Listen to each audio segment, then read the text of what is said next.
Bonjour, je m'appelle Sylvana, j'ai 29 ans, je suis maman de la petite queen Théa. Je suis également Japan Banana, gourmande en chef. Je réalise des projets gourmands sucrés et ou salés pour tout type d'événements et je suis co-créatrice du Banana Café, futur café family friendly, prévu pour les parents mais surtout adapté aux enfants. Théa, elle fait ses nuits depuis le 18 janvier. C'est très précis parce qu'on sortait de un mois d'angoisse de séparation absolument intense et épuisant. On n'arrivait plus à la poser ni à l'endormir sereinement. On est parti en week-end à la mer avec son père et elle. Et en rentrant, on a décidé que le lundi qui allait suivre, on allait l'accompagner à dormir dans sa chambre. Et elle le fait depuis ce jour-là. J'espère que ça va tenir. Le rituel depuis ce soir-là, c'est le même tous les soirs. On la met dans sa gigoteuse magique, ça veut dire que c'est le moment du dodo.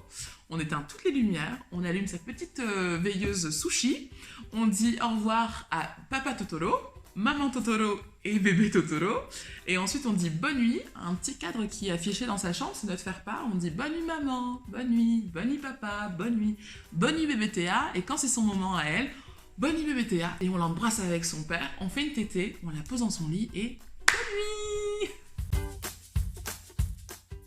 Jusqu'à ce qu'elle dorme dans sa chambre, elle se réveillait quand même pas mal et c'était systématiquement une tétée pour câliner, la rassurer ou tout simplement la nourrir puisqu'elle avait faim. Maintenant qu'elle est dans son lit, c'est vrai qu'elle se réveille très peu, voire pas du tout. Le premier soir, on a vérifié ce qu'elle faisait, en fait, son comportement la nuit, et en fait, on s'est rendu compte qu'au-delà de 30 secondes, elle se rendormait toute seule. Elle se réveille, elle se plaint un petit peu, elle pleure même pas, elle se plaint un petit peu et elle se rendort toute seule. Donc maintenant, on a décidé qu'on la laissait se rendormir toute seule, et si elle pleure au-delà d'une minute, on va la voir et on la rassure. Alors nous, on a été très longtemps adeptes du cododo, soit dans son lit cododo, soit cododo dans le lit parental, parce que nos chambres sont pas du tout au même niveau dans la maison. On a un allaitement exclusif, donc du coup c'était nettement plus pratique pour tout le monde, plus reposant pour tout le monde. On s'est pas posé de questions, en fait, on l'a fait et ça nous allait très très bien, sauf pendant l'angoisse de séparation où le cododo a été tout simplement épuisant pour moi. J'avais plus du tout les bénéfices de la chose. Elle prenait mon sein en tétine et c'est là où j'ai dit stop, quoi, il faut qu'on trouve une autre solution, et ça a été la faire dormir dans sa chambre. Alors c'est vrai que pour nous la ligoteuse elle est magique parce qu'elle signifie vraiment que c'est le moment où on va faire dodo.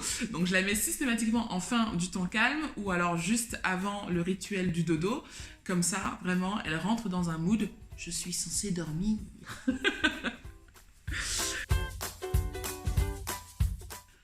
Quant à mon pouvoir magique, j'ai le boobs. J'ai le boobs magique. J'avoue que l'allaitement, ça m'aide beaucoup par rapport à ça. Ça la rassure instantanément. Je la couvre de bisous, mais surtout, ce moment câlin-tété, il est précieux pour nous. Pour l'instant, ça fonctionne comme ça. Le jour où je n'allaiterai plus, on verra, on trouvera d'autres pouvoirs.